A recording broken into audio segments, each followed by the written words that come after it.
Check it out, guys. Welcome back. Dunk Dynasty, another episode, another week, another beautiful, beautiful week in sunshiny Arizona where we get to talk about college sports. Week 3, college football. I can't wait for college basketball. I think we got like 46, 47 more days until the first college basketball game, November 4th. If you're a psychopath like me, you're going to be watching exhibition games that start in late October. Arizona State versus Duke, I think, is actually on Halloween. So, super stoked about that. But this week, milestone episode 15. So, we're talking all things college football. Now that week 3 is concluded, we got a new AP poll top 25 with a new number 1, I should add. Some people think that this team arguably should have been number 1 preseason. I don't necessarily agree with that. Are we ready to have a discussion about Florida State? It is September 16th. They already cashed their season win total under. Is it a state? Yes, technically. Is it a state that's good at football? Arguable. Is it the quarterback, DJU? He was good at Oregon State, some might say. He was good, quote unquote, at Clemson. Is it Mike Norvell? Is it the offensive coordinator? Is it the defensive coordinator? Can it be both? Possibly. Is Arizona State legit? I know we talked about him last week. Don't say I didn't tell you so. Who's going to be the G5 representative for the CFP? Is it going to be Ashton Jeanty and the Boise State Broncos? Is it going to be NIU Huskies? Is it going to be Tulane? Is it going to be Memphis? There's so many squads there that are so good that can realistically compete. And last but certainly not least, we're talking Heisman candidates. It's week 3. Maybe it's too early. Maybe it's not. We've seen 3 weeks worth of content. Who do you think is going to be the CFP Heisman candidate at the end of the season? You got Dylan Gabriel. You got Travis Hunter. We got Quinn Ewers. Ashton Jeanty, I didn't see him in the most recent candidate Heisman poll. I think he should be there, but he's not.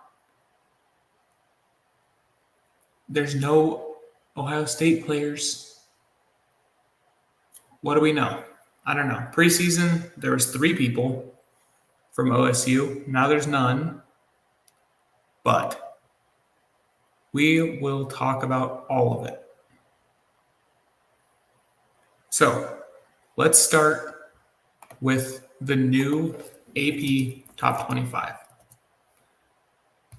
The new poll just came out. Just rattle off the top 5 teams. Most of them we know, right? Texas, Georgia, Ohio State, Alabama, Ole Miss rounds out the top 5. Tennessee moves up to number 6. They were 7 last week, and I think they were 11 the week prior. Missouri moves down from 6 to 7. Miami U, they move up 2 spots from 10 to 8. Oregon stays at 9, and Penn State moves down from 8 to 10. That rounds out the top 10. Not a ton of movement in the top 10. Some teams flip-flop in spots.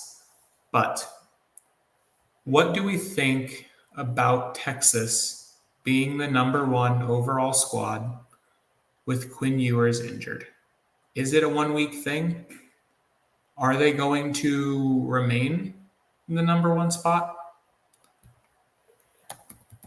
Texas football, they got a bunch of dogs. Are they back?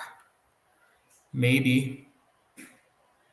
They started off the season a 52-0 win against Colorado State. They went into the Big House and beat Michigan by 19. Then they went back home and beat UTSA by 49. The next game, LA Monroe at home. They're going to beat them by 50. Mississippi State just got boat raced by Toledo. They probably beat them by 60. And then you got October 12th, arguably the best day in college football, some might argue. You got number 15 Oklahoma, number 1 Texas. You got hopefully number 2 or number 3 Ohio State versus what will likely be number 9 or number 10 Oregon. You got LSU that day. It's going to be a fireworks show. Can Oklahoma win in the Red River rivalry? I think that Texas will likely be number 1 until that week. After Oklahoma in the Red River rivalry, they got Georgia. Granted, they're at home for that game, but you got Georgia. You got Carson Beck. You got Travis Etienne. Georgia's good. Don't get me wrong. I don't think they're the number 2 team in the nation. They almost lost to Kentucky. They should have lost to Kentucky, but I guess we're not going to talk about that. But LA Monroe, Mississippi State, they're going to start the season 5-0. Everyone pretty much assumed that they would start 4-1 or 5-0. The only reason that they were going to be 4-1 is if they got boat raced by Michigan. Michigan doesn't have a quarterback. They still don't have a quarterback. Michigan probably shouldn't be ranked in the top 25. Let's be honest.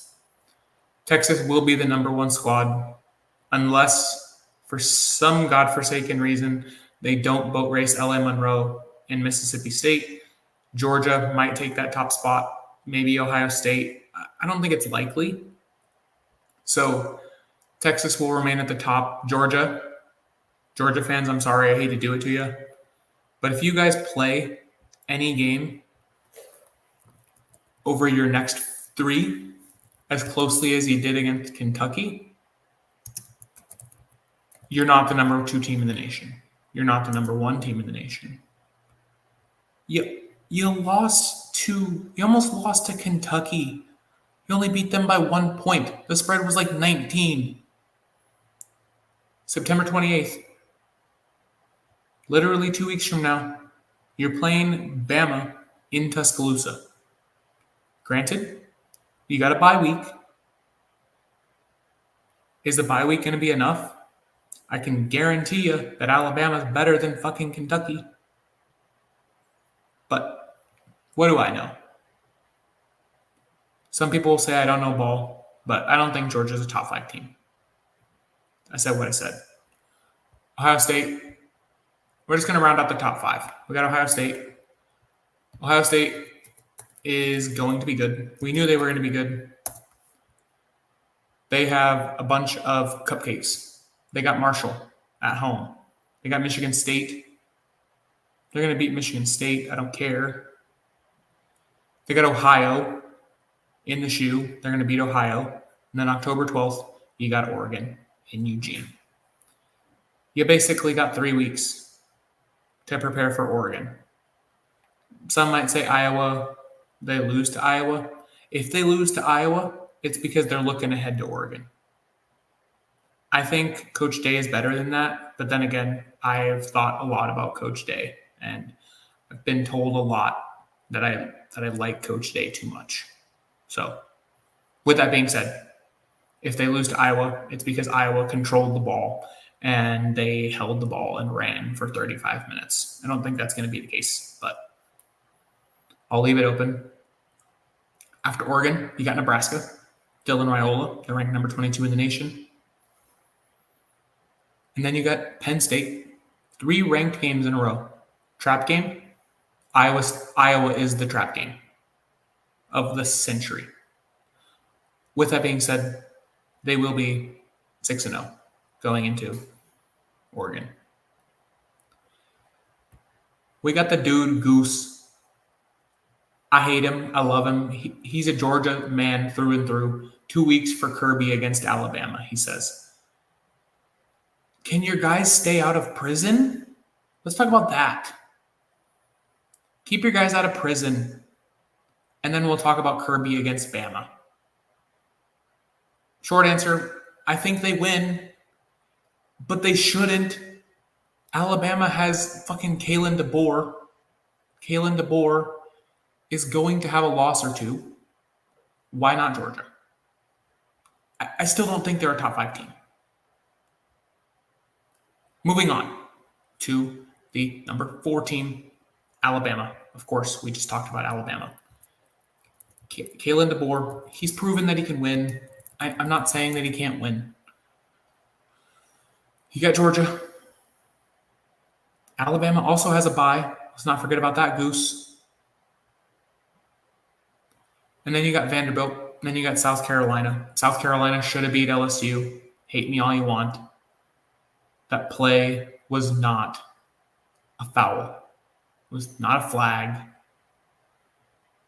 South Carolina should have been up by 11 with like 2 minutes left. I said what I said. Alabama will likely be 5-1.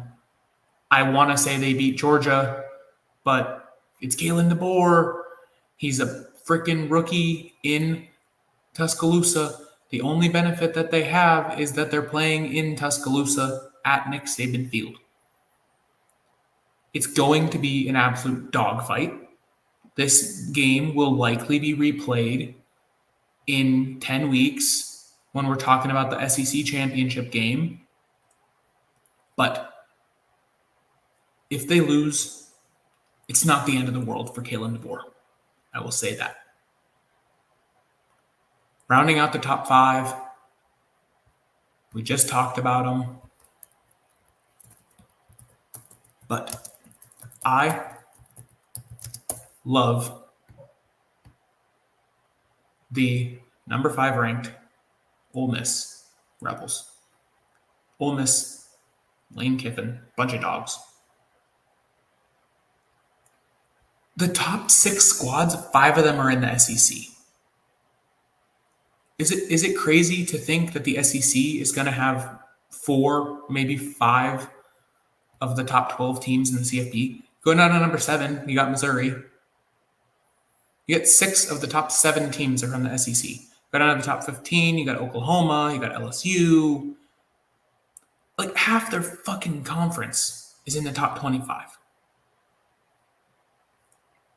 With that being said, I think the issue that Ole Miss runs into is that they have to play Alabama, and they have to play Georgia, and they have to play Tennessee. That is the issue that Ole Miss runs into. But with that being said, I love Ole Miss. Now, talk about Heisman candidates. We got Quinn Ewers at Texas. He's the odds-on favorite right now, but he's injured. You got Carson Beck at plus 800. Georgia, it's very possible that Georgia can win a Heisman. But if Carson Beck plays like he played against Kentucky, he shouldn't even be in the fucking running. Cam Ward from Miami, he's an absolute dog. Jackson Dart for Ole Miss, sleeper pick, plus 900. If Ole Miss rattles off wins against Georgia and Alabama, give Jackson Dart the Heisman. Dylan Gabriel, plus 1,100. You can put him at plus 2,500. And I'm not taking Dylan Gabriel. Oregon, they looked good in the Civil War. Don't get me wrong. But that doesn't mean I like them. Shedeur Sanders drops out of the top 5. Everyone can hate me if they want. Shedeur Sanders is not that good. Shedeur Sanders is not going to be first-round talent. He will get drafted in the first round. He shouldn't. Carson Beck will get drafted before him. Quinn Ewers should get drafted before him. Jackson Dart should get drafted before him. I'd be honest and say that you got Cam Ward, Dylan Gabriel, Jalen Milroe, Miller Moss. All of these guys should get drafted before Shedeur Sanders, but they won't because his dad, people want to please his dad. As soon as him and Travis Hunter get drafted, Coach Prime is going to leave Colorado in shambles. Sorry, not sorry. Like I said, Quinn Ewers is injured. He is the odds-on favorite. Will he be in 2 weeks? No, because he's injured. Who else? Let's see. Miller Moss, USC, plus 2,000. Ashton Jeanty, Boise State, plus 2,000. Sleeper pick. If he has like 2,000 fucking rushing yards and like fucking million touchdowns, he has like 9 touchdowns already and it's only 3 weeks into the season. If Ashton Jeanty is not in my top 3 when we're going to New York, I'm rioting. Give me a top 3 right now. Ashton Jeanty, Jackson Dart, Quinn Ewers. Those are my top 3. Plus 2,000, massive odds for Ashton Jeanty. Moving on. Florida State, scammers. Frauds. Fraudulent. Mike Norvell, I don't care. DJ Uiagalelei, fraud. The ACC is not the ACC, dog. It's your team. I don't care. Your team is new. Complain, cry. Who are you going to try to sue next? Your team's not good. Go 0-12. Go cry. This might be the first team that goes 12-0 one year and then 0-12 the next year. And I wouldn't be surprised. Arizona State, are they legit? I think we have time to tell. I told you last week, I thought they were legit. Told you in July, thought they were legit. This week, in the Jones Stadium, in Lubbock, Texas, is going to say a lot about this squad. They have a long week. They played on Thursday. They have until Saturday to prepare. Half of our defensive line is coming back. Our running back is questionable. He's at 85 to 90%. So we got another guy in the backfield that can run the ball. I think it's a very likely possibility that Arizona State is going to come into the game at home against Utah 6-0. If they're 6-0, they're going to be ranked in the top 25, and it's going to be an absolute madhouse in Tempe, Arizona in October. Arizona State hasn't won 6 games. They've won 6 games over the last 2 seasons. If they start the season 6-0, boy, the frats will be running wild. The sororities will be running wild. Mill Avenue, you're not going to want to be 100 miles away from Mill Avenue because it's going to be an absolute dog show. And we will round it out with who is going to be the G5 representative in the college football 12-man playoff. I just told you how much I loved Ashton Jeanty. If Ashton Jeanty is the Heisman candidate, Boise State will be in that spot. NIU, it's a good flyer. They beat Notre Dame. The question is can Northern Illinois block out the noise? They're ranked number 23. They're ranked for the first time in probably 50 fucking years. Can they block out the noise?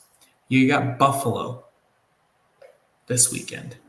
You got NC State next weekend. You got UMass the week after that. You got Bowling Green the week after that. The MAC is not going to give you quality games. You need to play up to your level. Don't play down. You need to play up to your level. If you play up to your level, NIU will be good. They need to block out the noise. Can we see 2 G5 schools in the postseason? I would love to see NIU and Boise State in that 12-team playoff. The only real competition outside of NC State that NIU has on their roster is going to be Toledo. They play Toledo at home on October 19th. I think they beat NC State. It's going to be a dogfight, but I think they beat NC State. They're going to go into Toledo at home ranked, obviously. They're going to be ranked in the top 15 probably if they're 7-0. They need to be able to block out the noise. If they can block out the noise, the boys will be buzzing. Give me the Huskies as a flyer to make the CFP. All in all, I am super excited with where we're at in college football. We're only 3 weeks into the season. We have seen some of the best games on the planet. The Civil War game, phenomenal. The Rocky Mountain Roadshow, phenomenal. I'm a Shedeur Sanders hater. That game was good. You got Georgia. I almost got upset. You got Oregon like 2 weeks ago. People thought they weren't going to be a top 25 team. They go into Corvallis and they win by like fucking 40. College football, I posted about it, is better than the NFL. The fans care. The players care. And the games, they just mean more. I said what I said. College football is light years ahead of the NFL as far as product is concerned. Roger Goodell, he has ruined the NFL. I still watch it. I don't like it, but I still watch it. I said what I said. College football is better than NFL. College basketball is better than the NBA. College baseball is better than Major League Baseball. I said what I said.